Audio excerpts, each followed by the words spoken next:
নমস্কার, spot on নিউজে আপনাদের স্বাগত। আমি সাগর। এই মুহূর্তে আমার সঙ্গে রয়েছেন সিনিয়র সাংবাদিক জয় চৌধুরী। জয়দা, আজকের চূড়ান্ত অনুশীলন ছেড়ে নিল মোহনবাগান।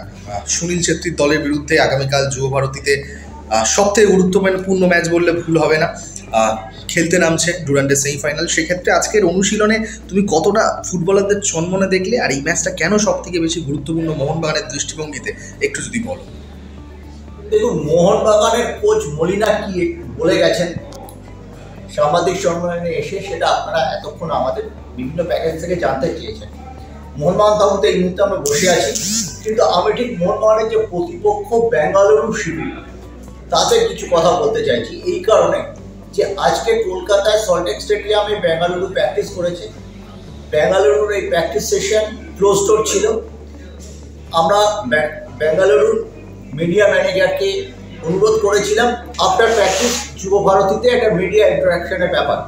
মনে রাখবেন, ডুরান্ডের এই যে সেমিফাইনাল বা ফাইনালের প্রেস কনফারেন্সে pre match press conference mandatory নয়, প্রি ম্যাচ প্রেস কনফারেন্স বাধ্যতামূলক নয়। পাশাপাশি মোহনবাগান কিন্তু এগিয়ে এসেছেন, তাদের মিডিয়া ম্যানেজারের উদ্যোগে মহিলা কথা বলেছেন, অনিরুদ্ধ থাপা কথা বলেছেন। বেঙ্গালুরুর প্রচুর তারকা আছে, আমরা উৎসাহী ছিলাম, কিন্তু বেঙ্গালুরু আজকে কোনো কথা বলেনি। বোঝাই যাচ্ছে সল্টলেক স্টেডিয়ামে কালকে হয়তো প্রায় বিভিন্ন কারণে হয়তো সেই পরিমাণ দর্শক থাকবে না, 25-30 হাজার দর্শক থাকবে। নবান্ন অভিযানের জন্য আজকে হাওড়া থেকে কলকাতায় আসার একটা অসুবিধা রয়েছে। পুলিশি কিছু ব্যারিকেড থাকবে, বিধিনিষেধ থাকবে। সেই জন্য মোহনবাগানের হাওড়া সমর্থকরা উদ্বিগ্ন, যেটা আমরা ক্লাবে এই সময় এসে আমরা আরও বেশি বুঝতে পারলাম। যারা হাওড়াবাসী তারা একটু আক্ষেপই করছিলেন, তাদের যেতে অসুবিধা হবে, তাদের একমাত্র মেট্রো তাদের ভরসা। কিন্তু দেখা যাচ্ছে মোহনবাগানের যদি আজকে 30,000-25,000 দর্শকও থাকে, তার সামনে বেঙ্গালুরুর খেলতে কিন্তু তারা রীতিমতো চাপে আছে। তারা কিন্তু আজকে মিডিয়াকে এড়িয়ে গেলেন, সম্পূর্ণভাবে মিডিয়াকে এড়িয়ে গেলেন বেঙ্গালুরুর তরফে এবং ডুরান্ডের মিডিয়া টিমের তরফে। যে মাধ্যমে বেঙ্গালুরুর কোচ জেরাট জানিয়েছেন মোহনবাগানের প্রতিভার অভাব নেই, এটা কলকাতায় খেলা হচ্ছে, এটা তাদের কাছে অ্যাডভান্টেজ এবং আমরা তৈরি তাদের মোকাবিলা করার জন্য।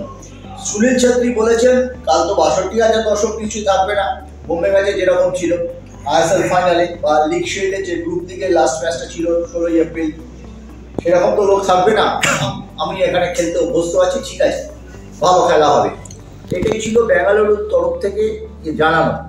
পাশাপাশি এবার আপনি যদি মলিনার কথাবার্তাগুলো কাটাছেড়া করে দেখেন, মলিনা স্পষ্ট জানিয়ে দিয়েছেন জেমি ম্যাকলারেন আর আশিক কুরিয়ান অ্যাভেলেবল নয়। জেমি ম্যাকলারেনের অসুবিধাটা ঠিক কোথায়? তার নার্ভের প্রবলেম হচ্ছে। এই নার্ভের প্রবলেমটা জন্য হয়তো মোহনবাগানের সমর্থকদের একটা আদর বা আনন্দের ঐতিহ্য, এটা হয়তো একটা ছোট কারণ হতে পারে। কারণ যেদিনকে 8ই আগস্ট যেদিন ওপেন প্র্যাকটিস সেশন ছিল, সেদিন জেমির সঙ্গে ছবি তুলতে গিয়ে কিছু আঘাত হয়তো অসতর্কভাবেই মোহনবাগান সমর্থকদের কাছে পেয়েছেন। তারা এটা পুরনো হয়তো কাঁধের নার্ভের সমস্যাও রয়েছে, সবগুলো মিলিয়ে তাকে পুরো ফিটের আগে তিনি ব্যবহার করবেন না, এটা কিন্তু মলিনা বারবার বলে গেছেন। এই ম্যাচটা কিন্তু কার্যত আমাদের চোখে, মিডিয়ার একটা বড় অংশের চোখে ফাইনাল। এই ম্যাচে যারা জিতবে তারা কিন্তু অনেকটাই আত্মবিশ্বাস নিয়ে 31 তারিখে মাঠে নামবেন। কারণ এই ম্যাচটাই আপনি যদি দেখেন, বেঙ্গালুরুতে 7 জন ফুটবলার আছে জাতীয় দলে যারা যাবে ইন্টারকন্টিনেন্টাল কাপে, মোহনবাগানের 8 জন আছে। এই যে এতগুলো প্লেয়ার, এতগুলো স্টারের কোচ মানালো যাদের বেছে নিয়েছেন, সেই দুটো দলকে অবশ্যই দুটি শক্তিশালী দল। এবার মুম্বাই সিটি এফসির চেয়েও শক্তিশালী দল মনে হচ্ছে বেঙ্গালুরু এফসিকে। কারণ একটা মোহনবাগানের জয়ের পথে কাঁটা কিন্তু সেই জর্জ ডিয়াজ, যিনি কিন্তু মুম্বাই এফসির জার্সি গায়ে মোহনবাগান সমর্থকদের কাঁদিয়ে দিয়ে গিয়েছিলেন আইএসএলে। তিনি কিন্তু এবার তার যে সোনিনরির মতো স্টেনগান সেলিব্রেশন, যেটা সোনিনরি 16 সালে ইয়েতে করে শিলিগুড়িতে ডার্বিতে তার পর করেছিলেন, সেটা এবং তার চেয়ারে তিনি যে চেয়ার ভাঙেননি, চেয়ারে আঘাত করেছিলেন আনন্দের অতিশয়, সেটা কিন্তু সাপোর্টার ভাগেনি, এটা কিন্তু তাদের মোহনবাগানের সমর্থকদের চোখে কিন্তু তাদের প্রধান সত্য এবং সত্যিকারের হচ্ছে সুনীল ছেত্রী রান জয়ের পথে কাঁটা কিন্তু ডিয়াজ, এবং নালগোয়ারের সঙ্গে ডিয়াজের যে একটা দুর্দান্ত কম্বিনেশন রয়েছে সেটা কিন্তু মোহনবাগানকে চিন্তার ব্যাপার। পাশাপাশি এই দলটা 4টে ম্যাচের মধ্যে 2টো গোল খেয়েছে, খুব কম্প্যাক্ট পিসম ব্যাঙ্গালুরু। জেসন জামিক্স থাকতে পারে মোহনবাগান টিমে, দিমিত্রি থাকতে পারে, কিন্তু ডিফেন্স ভাঙা অতটা সহজ নয়। জিনকোভিচ কিন্তু যথেষ্ট ভালো খেলছেন, এবং যে ডিফেন্সিভ ব্লকার হিসেবে যে সুরেশ আছে, যিনি জাতীয় দলও খেলে থাকেন, তিনি কিন্তু অনেকটা শক্তপোক্ত করছেন। একটা কথা এখানে খুব সম্ভবত যে এক্স ফুটবলাররা বলছেন আপুইয়াকে মোহনবাগানের প্রথম থেকে খেলানো উচিত। আপুইয়া খেললে মোহনবাগানের রক্ষণটা অনেকটা জমাট হবে। তিনি হয়তো কোয়ার্টার ফাইনালে ইচ্ছাকৃতভাবে মলিনা নামাননি, কিন্তু মলিনা ইঙ্গিত দিয়েছেন কোয়ার্টার ফাইনাল একরকম ছিল, সেমিফাইনাল অন্যরকম।